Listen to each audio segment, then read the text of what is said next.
Hello, listeners, and welcome to the Mad Scientist Podcast, episode 26. I'm your host, Chris Cogswell, and I am joined by Nassim Jamnia, one of the members of our Igor. Nassim, hello. Hi. How is it going?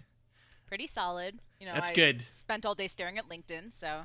Nice. I know that game. Yeah. I didn't talk about an interview going its own way. Now we're talking about LinkedIn. We're a LinkedIn show now, folks. I went in for my fourth year, let's say, during my program. I thought, okay, I need to start looking for jobs. Let me go talk to the career services person at our school. Yeah. And so I went in, and LinkedIn forever has been like, you're a LinkedIn rock star. You have a photo that's not showing you playing beer pong, and you actually have stuff on your page. You're doing pretty great. And I go, and she's like, you have a terrible LinkedIn page. I was like, no. So I needed to she was like, you have to write a really good about me section that'll draw people in, but then also give them lots of info that's professional, but not too professional. You want to seem approachable and cool. I was like, oh no, this is an impossible task. Anyways, all right. Nassim is, like I said, one of the members of the Igor. Nassim has a Patreon page right now and a weekly newsletter. So if you guys are into, what's being said on this episode, I'm sure you'll enjoy it. So do you want to tell us a little bit about that?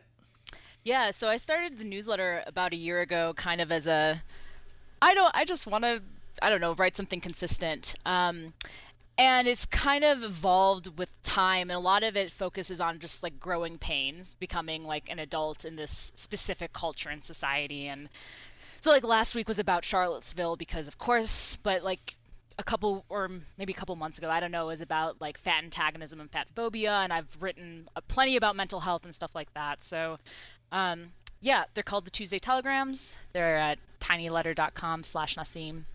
Very easy to remember. So sign up, come join us, yay! That is easy to remember.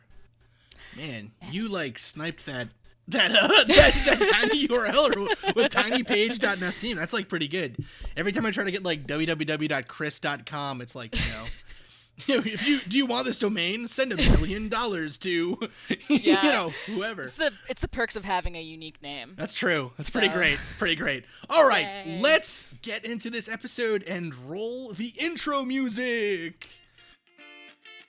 Welcome to the Mad Scientist Podcast, episode 26, Mental Health Myths, Part 2.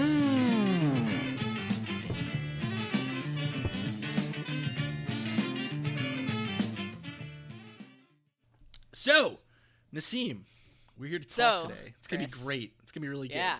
I'm excited. Awesome. First off, maybe, I don't know, do you want to tell the listeners a little bit about how I, asked if you wanted to come research for us? I guess. Yeah, it was kind of a random thing, I guess. So I met, or I should say internet met, TJ Cunahan from the Pints and Puzzles podcast through another podcast called Off Duty. And, so you guys did a joint episode. Yeah. And I listened to it and I was like, wow, this is really great. And then I think I tweeted at you and was just like, hey, send me a sticker or something like that. And then I said, if you guys ever need to cover why vaccines are great and don't cause autism, contact me. I've written a gazillion papers about it. And you were like, hey, you want to join the team? I was like, oh, okay. Yeah, it was pretty great. So honestly, I joke about this all the time, but it's pretty much true. Without TJ, this show would never have happened because he's a great human. Research team basically is like a lot of people we picked up either just from me having 1 billion undergrads working for us, right? But also people hearing about the show from TJ or him just being super helpful. And on top of that too, this microphone I'm recording on, he sent that to you, right? That's what I thought. Yeah, I remember him complaining about the sound quality. Yeah, yeah. He was like, your show doesn't sound good. Here's a microphone that'll make it sound better. So thank you, TJ. If you guys aren't listening to Pints and Puzzles, please do so. He'll be starting up again soon, and we're actually working on another double, a special smorgasbord episode, whatever. Cool. I just totally butchered the word smorgasbord. Well, whatever. And I decided I wanted another go at it, which is rough. Cool. All right. Cool. So this episode we're going to be talking about, again, mental health myths, and Part 2. actually part 2. And actually you brought up something really interesting, which was the horrible attack in Charlottesville. It was interesting. So usually when those events happen, this is not in our list of things we're going to talk about, but it's too late now. We've done it. Oops. Not sorry. Not sorry. So the attack in Charlottesville, one thing I found really interesting was that because it didn't involve a gun, the first thing that people jumped to wasn't that this person must have been like some escaped mental patient or something. Do you know what I mean? Yeah, that's a good point. Yeah, totally. Like, I was struck by that on the day that it happened. Obviously riveted following the coverage of this horrible rally and whatever, and all the roughness and the badness that goes along with the day itself. And then on top of that too, when there was actually a terrorist attack, a domestic terrorist attack, it was kind of the first thing I thought was, I wonder how they're going to, first off, terribly, the first thing I thought was, oh God, I wonder what side this guy was on. Do you know what I mean? Oh, yeah, no, I get it. It's a very, it was politically charged atmosphere. It's a very political thing. And then on top of that too, it was like, oh no, I wonder how this will be framed in the media as, either, I don't know. It's always an interesting conversation we have after these events that it kind of lays bare all of our prejudices as a society, Yeah, but I think your point about, I'm just thinking of, I hadn't thought about him not being labeled as mentally ill, and I feel like that's usually the conclusion people, or I should say the media, jumps to when it's like a white person. Sorry, no, absolutely, I'm like super liberal, but yeah. So I mean, but what are the words that I'm trying to say? But it doesn't. But that doesn't change. Like the way that we're talking about these, white people who they're troubled, or their mother said they were super nice, or bullshit like that. But we always talk about it the same way, and nothing happens afterwards. Yeah, no, it doesn't. And I actually think so. I think what's really interesting that I hadn't really considered until you said it just now is, isn't conversation great? It's so good. This is the thing, listeners. If you don't agree, I know for a fact that there are a number of listeners who don't agree with us on everything, and that's fine. You know what I mean? But I think I actually really like Katie thinks Katie doesn't understand why I listen to this guy, but I really like this radio host in Boston where I used to live named Dan Ray, because I disagree with him on everything, but I find him so charming and nice that I listen to him and I'm like, oh Dan, you're just wrong. That's how I feel about the Off-Duty Gang. I've met them and they're amazing. I love them, but every time they say something, I'm like, oh you guys, you don't understand how racism in this country works. It's patronizing really, shit like that. I know, but it's a really interesting. Anyways, I hope that if you're listening to this and you don't agree with us, at least you can listen and think and have a conversation at home then with someone. But yes, what I was gonna say before, again, that tangent, was the idea that it's almost a way of, one of the first uses of the mental health defense in a major trial was for John Wayne Gacy, who was a serial killer, and he used it almost as a way to remove blame from himself, right? Yeah. And it was a very exploitive use of it in that instance. There's a really good book that was written by his lawyer, his defense attorney at the time, where he goes into how Gacy got super drunk and came to his office and just admitted everything. Oh my God. And then he's like, but then, and so he talks about how they developed the insanity defense because the lawyer legitimately thought that Gacy had a seizure dissociative disorder or something, where he the way that he thought about the world and the way that he operated in the world was not healthy. And this guy was like, if he got help, I wonder if he could be maybe not productive, but it was an interesting look into why they had this defense. But towards the end of the book, he talks about how Gacy started using it as like, well, I didn't know what I was doing, so like I didn't do it. Right. And so over time it morphed, and he even says in the book, he's like, well, I feel like we kind of got taken in by Gacy ourselves. That point building to say, I think in many ways still, not only do we think of, I think when people who are being accused of a crime use the insanity defense, first off, we always assume that they're doing it in a way to skirt blame. Yeah. Right?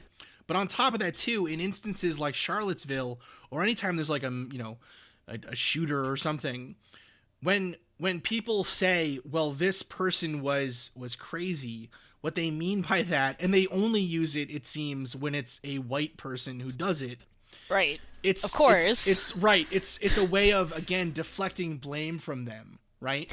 Yeah. No, it's curious to me because on one hand, like you want to hold people accountable, and like I listen to too many true crime podcasts and stuff like that, and so like on one hand you're like, well, we want whoever, whether or not the prosecution got it right, more often they get it wrong, we want to hold them accountable, but on the other hand, man, it's hard being mentally ill. Like, yeah. I mean, like I have the type of illness where I like take too much blame for things, and I like.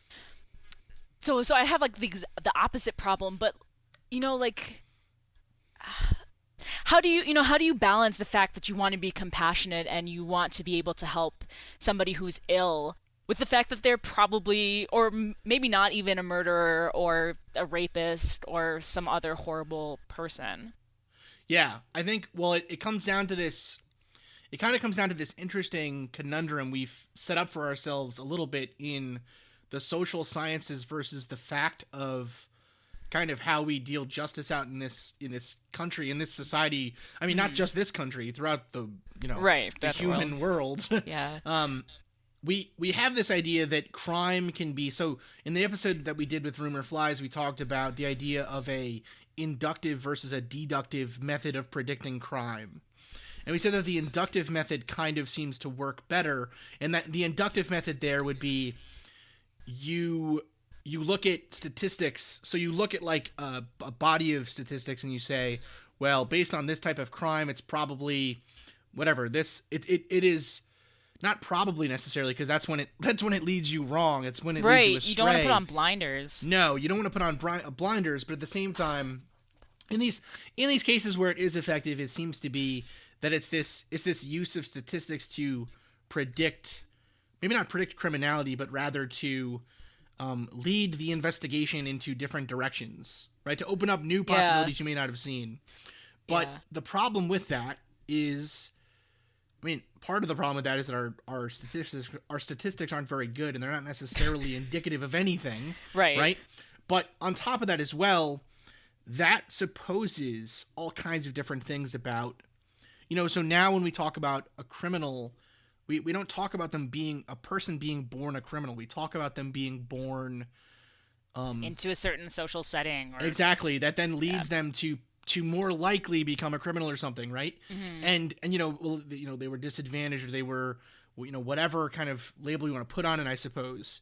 But that idea that criminality can be caused by social standing or economic fact or upbringing flies directly in the face of our justice system that presupposes that you have the ability to make decisions for yourself completely freely. Yeah. Right? Like, what's the cutoff? We have this arbitrary cutoff between adulthood and childhood, where if they're a child, if it's a kid if it's a kid beating up someone at the playground, we think, well, maybe they're being abused at home or something. But if it's an adult who was abused at home beating up someone, we don't think, oh, well, they had a horrible upbringing, we should be training them to be different. We think we should throw them in jail. Yeah. No, that's an interesting point, and I think the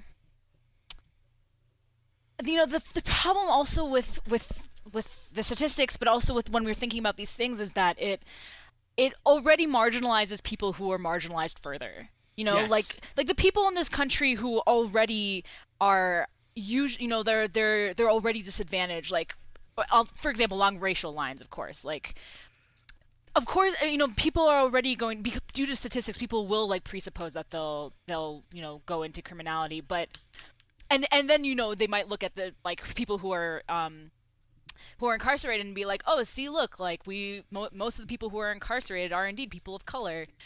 Right. Therefore, they are more likely to be. Yeah. Exactly. Right. Exactly. But and it's kind of like, but our system is built that way. Yeah. It's not right. It's not taking into account the structural things that might cause that to be a higher representative piece for absolutely.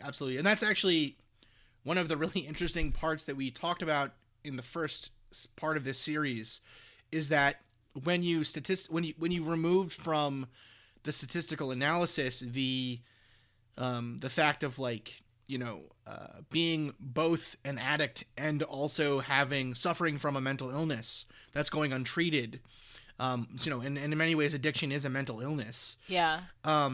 When you suffer, or when, I suppose maybe that's not the right wording then. I suppose what the wording should be is when you are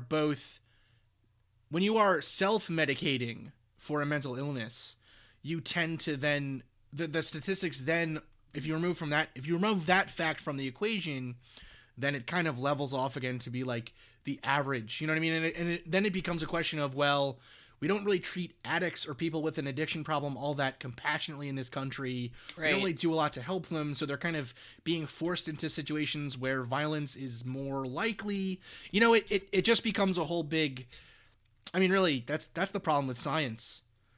It's just too many questions. Things should be simple. That's what I'm saying. Well, I think it's especially complicated in the social sciences. Yes. Because in a lab we can, depending on the discipline, we can try to reduce down until we have, these very strict variables and, claim that we're being very precise and accurate. But you can't do that with humans. Like, no matter how you try, you can't do that with humans. Right, and that's actually a really interesting part of the social sciences, is trying to find cases where you didn't cause the situation to be as it is, but you can now study it. Yeah. Right. It kind of leads to some interesting situations, So actually, that leads us right into something we had wanted to talk about, which was, how do we actually model? So we've talked a lot so far about, mental health as kind of and I don't mean we as in like you and I right now. I mean like the show generally, right. I guess the all-encompassing we. we've talked about this sense of mental health being both a social thing, a historic thing, and like a physical illness. Yeah. Right? And kind of also how the way that other people see mental health might change the way that you seek treatment or how you feel about yourself. Yeah, totally. But another really interesting part of it is, how do we treat and learn about mental illness if, one of the really interesting... So I always like to talk about this case, and so there was a case where they had... two individuals with a delusional disorder, I guess, or almost like narcissism or grandiose personality or something. And so they believed that they were, I believe it was like either Napoleon or Jesus or something. And so then, as kind of an interesting study, they put them in like a group setting with each other, these two individuals. Mm-hmm. And both of them decided simultaneously and on their own that the other guy was lying. Yeah. Right. Huh. Right. And so so it's one of those interesting situations with social sciences. But anyways, the one interesting thing with mental health is that we really don't know all that much about why it's caused or how to treat it. Yeah. No, that's definitely true, especially like as it is with most disciplines. As you learn more, the less you know. Yeah.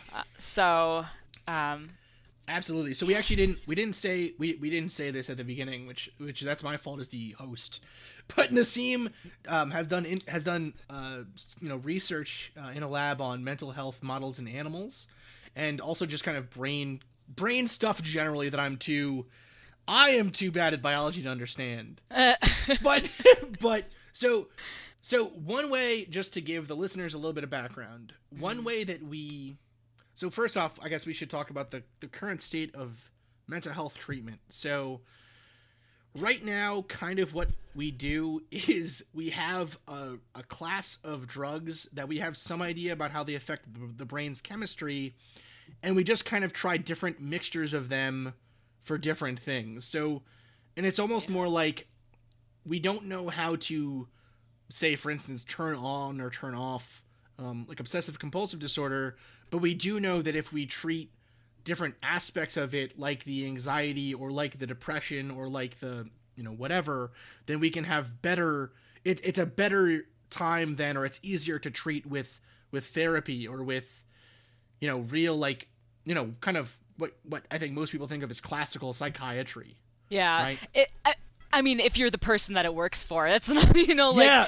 like Well, psychiatry is completely, let's try a bunch of things and see what sticks. Yes. And I mean, it's part of by nature of the way that we, like, what we know about like mental illness, like you said.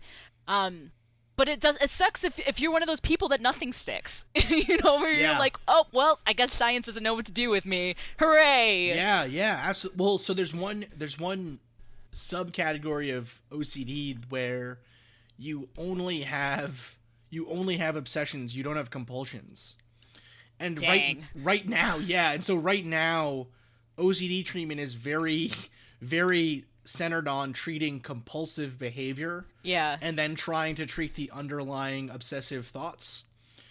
Just through, like, again, symptom mitigation. You're trying to stop that person from, like, switching the light switch on and off or something. Yeah. But in reality, the obsessive thoughts or the, whatever that brain mechanism is not stopping. It's just maybe you're not seeing it out on the outside so often.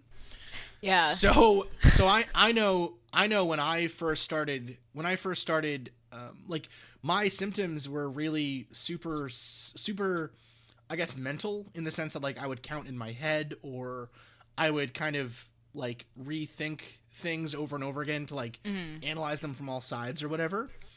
And so when I went to the first doctor I went to be like, hey, I think, like, I'm spending a whole lot of time thinking about whatever, like, I'm not getting a whole lot of work done. I'm just kind of thinking about, oh my God, I wonder if my cat's okay.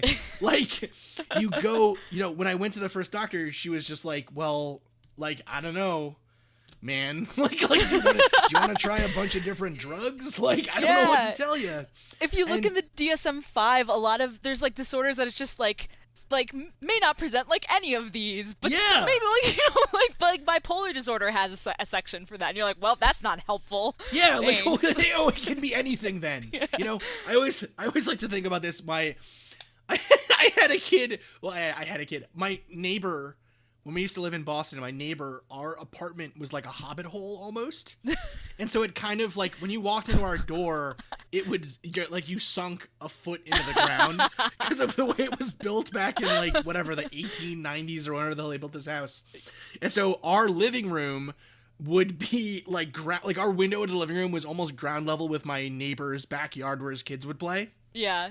And so, like, we got, not only did they get a full view of, like, whatever I was watching on TV, and, like, one of the kids would, like, sit in the window sometimes, and I'd turn around and be like, no! But I would also get to hear all, like, the weird stuff that he would say.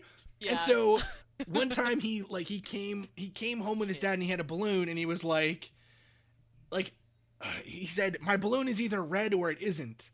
And it was like, oh, so anything. That sounds then. philosophical. Yeah, yeah. Like, Dang, but I remember, like, Katie and I both looked at each other like, so everything?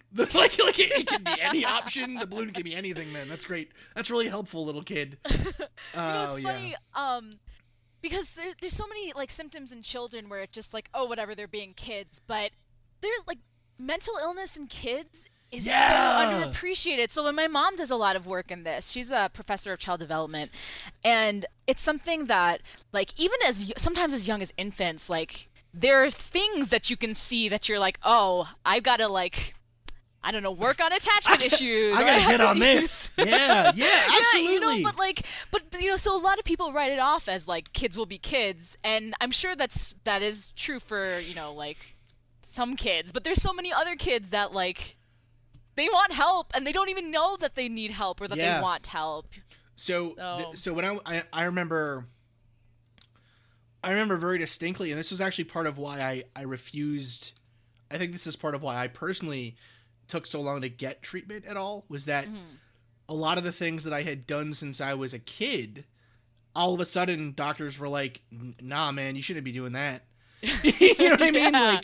Like they like one of the things I did was, and again, so this is another important point we kind of wanted to go into, I guess, was that a big part of all of these DSM-5 categories for what constitutes a mental health issue versus what doesn't is it debilitating to the person's life? Right. Like, does it cause them what does it cause them undue distress? So if you're and for home, like 2 weeks or more, you know, they almost attack on the time too. Yeah, it's not they're not like when I was trying to get medicine to like help with my anxiety or whatever, I had to be like, no, you guys don't understand. This sucks. Like I'm like, no, you don't get it. You know, they were like, well, you seem okay. And I'm like, just because I didn't come in and like, you know, just because I decided to shower today because I was like, I'm going to the doctor, doesn't mean I was doing all that good a week ago, you know? Yeah, people I think don't appreciate that. A lot of us who deal with mental illness, like we figure out how to put on the masks when things are good enough, you know, like whenever, if I have something to do, you know, and I have to leave the house, like, yeah, I definitely make sure I shower. But, you know, if I'm like in a bad depression slump and I have to be at home all day, like, you know, but people don't, like, a lot of us, like, people just it wouldn't even cross their minds that we're like dealing with something like this. And it's like, well, I think a lot of people walk around, you know, dealing with some sort of mental illness that they, you know, they're either treated or not treated, but we think, when we think of mental illness, we either like pathologize it to the point that it's like, oh, you're a sociopath and you can like hide everything you do, which perpetuates stigma against people with personality disorders. Absolutely. Or we just assume, like, you know, we assume that you're like a total mess all the time. And like, I've been a total mess, you know, like I have been at that point, and that's not always what mental illness looks like. In fact, I think most of the time it doesn't look that way. Absolutely. I mean, I always like to think so. There's that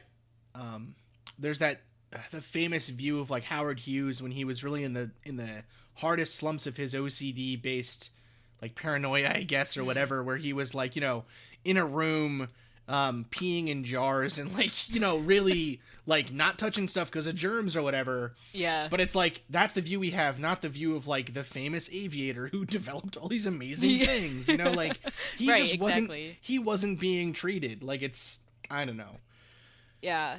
And it's funny, you know, a lot of the things that we diagnose too, they're on like the same spectrum. Yeah. You know, like autism used to be considered a schizophrenic disorder, and OCD is sometimes considered an autistic disorder, and so is ADHD, and then really, like, I think the point of all that is that like things overlap. Comorbidity is like really important, and I don't know if at some point I don't know if at some point we're going to move towards being like, we're going to abolish these names and just try to work on symptoms. But on the other hand, it can be really empowering to be like, oh, this is what I have. Like, this thing that's causing me pain in some way. That's just, like, people recognize, someone out there will recognize that I'm in pain, and they call it depression. They call it OCD. So I have kind of mixed, I mean, on one hand, like, treating the symptoms might be the like practical way to go, but on the other hand, I hope it doesn't like remove our autonomy and our power. I think it's a really it's an interesting problem because, like we were saying, we really don't have very good methods for I mean, we have methods that are effective, but they're not effective for everyone. Yeah. A lot of it and they take a long time. They take a very long time to even get some semblance of, back to normalcy, I suppose. And then on top of that too, but even that, like back to, I mean, we kind of skimmed over the ableist language thing, but even that sense of like back to normalcy, like what is normal? You know what I mean? It's not, I guess back to functioning, back to happy, back to, I don't know. But I think a big part of that actually will be, how do we start to develop these, do we get better at diagnosing and understanding these things? And that actually comes back to where we almost got to, which is actually, how do we study psychiatric disorders if we can't? How do we study anything in biology, I suppose, but especially with psychiatric disorders, where, so for those listening, a lot of our research in biology, there's this thing, I don't know exactly what it's called, but it's almost like the chain of research animals, I suppose, or the chain of biological research. And the way it goes is, you try to do research in such a way, in researching this at these levels and at these certain things does require at some point either a cell or an animal or an insect or something. And so you try to, there's kind of like almost a hierarchy, I guess, where we consider cells to not have rights, really. We then, I mean, it's actually an interesting question. I remember when I was in undergrad in philosophy, there was let's finish this thought, and then I will go on the tangent. Okay. So we kind of start at the level where we don't think of collections of cells really as having the same rights as, say, a zebrafish, which would be our next move up, or a zebrafish actually is kind of high up the chain. But we'd go from cells to worms, we go from bacteria cells to human cells, right? To worms, to fruit flies, to zebrafish, then to then going up. And so at the very top of that list is humans, and then right below them are non-human primates, and then and in many ways it's kind of like it's almost like the cuteness. There's like a cuteness factor that comes in, where it's like, you wouldn't test on like Bambi, but you might test on like a feral pig, even though the feral pig might be closer to us. Like, but they're not usually feral though. Right, they're not usually feral. They're usually pretty well behaved. But I guess it's sort of the sense of like, okay, we need to do these tests because there's no other way to know if our treatments will work on humans, or even will be likely to work on humans, without either unleashing them on humans somehow, which has its own moral and ethical questions. So we try to it's actually really this is what my wife was working in previously, was trying to minimize the ethical hazards, I suppose, with animal testing, right? Did you work with Ayacook? So she didn't work at Ayacook, but that would be like her dream job, or it would have been. Oh. I don't know what her dream job would be now. She was working. I mean, because now she's like in vet school, so it's gotten much more. Things have opened up considerably, I suppose. Man, I know that feeling. Yeah, I know. So what she was doing was she worked with a team that did non-human primate research at MGH. And so on top of that, they're one of the few centers left for like the listeners.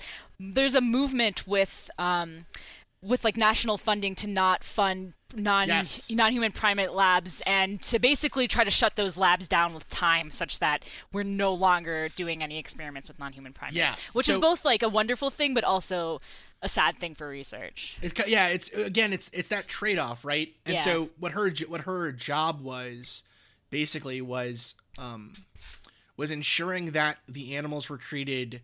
I mean, she basically worked with a team of vets and vet techs that took care of the animals, ensured that they were healthy, happy. Like a big part of her job was making toys and things for the animals to play with. No. Yeah, but it's still a very, I mean, she then moved on to doing like HIV/AIDS research.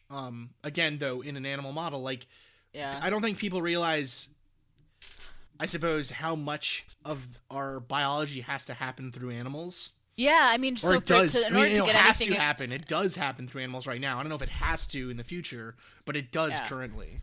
if you want to get something approved by the FDA, you have to show preclinical models first. And Yes. usually those preclinical models have to be rodents before they'll let you onto phase 1 trials. Um, yeah, I mean, like any modern, certainly like any modern treatment that like comes onto the market has gone through years and years and years of testing in animals, which does, present its own like ethical quandary. Right, but it also means then that, I mean, we're not like shooting stuff into humans and then being Right. like, I wonder what'll happen. Yeah, no, You so know? people who are, they protest for animal rights. There's a couple of things to think about. One is that if we want to do biomedical research, we have to use animal models. Two, I worked with animals for like 6 years. That was my work. That was what I was going to do my PhD before I left. And I've never met a single animal researcher who ever abused the animals. Like No. we mentioned Ayacook earlier. They're the institutional academic use for care committee. Oh, whatever. They're basically like the people like that vet your research before you even like order an animal. And those that can take months. Like when I was working as a tech before I started my PhD program, I had to wait 4 months with a protocol that I had been approved at another university. Like we showed the approval because they like wanted to, they were like, oh, well, why are you using like foam in this? It's a complicated model, but like, like why are you doing? It's like for one question, and they only meet like once a month, but like every single thing that you do is vetted by Ayacook, and they are stringent. I mean, there's Yeah. like things that you're like, this is not going to hurt the animal, but they like deeply care about everything that you do. So I've never met an animal researcher who was just like, yeah, fuck these animals. Like, No, I don't know yeah, if I'm allowed to swear it's- on this podcast. No, it's like- fine. You are. Shit. Yeah, you're fine. Yeah, I think it's a really important point. I mean, it's one of those things, and it also becomes a trade-off between like, we probably shouldn't be testing Viagra on animals because like who gives a shit? You know what I mean? Yeah. But we probably should be trying to find a cure for malaria. Yeah. And like, Or like the latest cancer drug. You want to know like, the side effects. that stuff's probably important, but I can see not that that's yeah. Anyways, so one interesting question though that comes from that is you did research on animal models of psychiatric disorders. So how does that happen? How does that work? So the way that it works is that you never, and any researcher that tells you they're modeling the whole disorder is full of shit. Yeah. You never try to model the whole disorder. One, because there's so much about the disorder we don't know. Two, because it varies across individuals. And three, because that's hard. So what you do is you model symptoms and you say this is an OCD model or these are depression-like symptoms. And there's tests that we've created and validated that basically predict the human condition. So the most like common example that I usually give is how we model depressive-like behavior. So if you take a rat and you put it in a bucket of water where it's like it's not cold or anything like that, it's just like they're basically paddling. You can see like at what point the rat stops paddling and gives up and just floats there. And that's like a learned helplessness sort of paradigm. And if you give that rat, like antidepressants and wait 2 weeks and then look, the rat will like increase how much time it spends swimming and decrease how much time it spends floating. So like a test like that, we say like, okay, this because we know that the drug works as an antidepressant effect in humans, we can predict what will happen in humans by using this in animals. So there's there's like all these different paradigms that test 1,000 different things that you after depending on what manipulation you do to the animal, you then like put them through. And they're not like I made it like they're not like demonic tests or anything like that. Like what Yeah. one of the tests that I ran from memory was like I put like a Kong dog toy and this this other dog toy that looked like a dildo, and my PI wouldn't let go of it because she thought it was so funny. And I had to I made them I put them in there, and I was just like, explore the box, explore these objects, and so it's not like these tests aren't like they don't have to be like super like painful. I mean, there certainly are tests that use like shocks, for instance, but like there are plenty of tests that